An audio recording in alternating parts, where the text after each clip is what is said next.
മലയാളിയായ വ്യോമസേന എയർമാൻ വരുൺ കുമാറിന് സേനാ ബഹുമതിയായ വായുസേന മെഡൽ. ഓപ്പറേഷൻ സിന്ദൂറിൽ പങ്കെടുത്ത വ്യോമസേന അംഗമാണ് ആലപ്പുഴ കളർകോട് സ്വദേശിയായ വരുൺ കുമാർ. അച്യുതൻ ഡൽഹിയിൽ നിന്ന് വിശദാംശങ്ങൾ നൽകാൻ ചേരുകയാണ്. അച്യുതൻ, പ്രൈം ടൈമിലേക്ക് സ്വാഗതം. പറയൂ വിശദാംശങ്ങൾ. എസ്കെൻ, ഓപ്പറേഷൻ സിന്ദൂർ ദൗത്യത്തിന്റെ ഭാഗമായ 3 സേനകളിലെ സൈനികർക്കും രാജ്യം ആദരം അർപ്പിച്ചുകൊണ്ടാണ് ഈ സൈനിക മെഡലുകൾ ഇപ്പോൾ പ്രഖ്യാപിച്ചിരിക്കുന്നത്. അതിൽ മലയാളികൾക്കും അഭിമാനിക്കുവാനുള്ള ഒരു വകയുണ്ട്. അതായത് വ്യോമസേനയിലെ എയർമാൻ ആയിട്ടുള്ള മലയാളി വരുൺ കുമാറിന് ഇപ്പോൾ സേനാ ബഹുമതിയായ വായുസേന മെഡല് അർഹനായിരിക്കുന്നു. ഓപ്പറേഷൻ സിന്ദൂറിലെ സ്തുത്യർഹ സേവനത്തിനാണ് അദ്ദേഹത്തിന് ഈ ബഹുമതി നൽകിയിരിക്കുന്നത്. ആലപ്പുഴ പുന്നപ്ര സ്വദേശിയാണ് ഈ വരുൺ കുമാർ.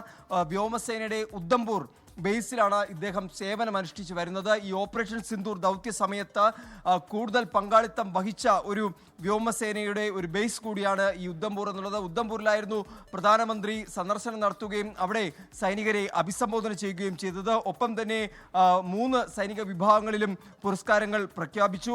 4 ഇന്ത്യൻ വ്യോമസേന ഉദ്യോഗസ്ഥർക്ക് സർവോത്തം യുദ്ധസേവാ മെഡൽ പ്രഖ്യാപിച്ചു. DG air operations air marshal AK Bharti ഉൾപ്പെടെ 3 പേർക്കായിരുന്നു ആ പുരസ്കാരം. കരസേനയിൽ നിന്ന് 2 പേർക്കാണ് സർവോത്തം യുദ്ധസേവാ മെഡൽ പ്രഖ്യാപിച്ചത്.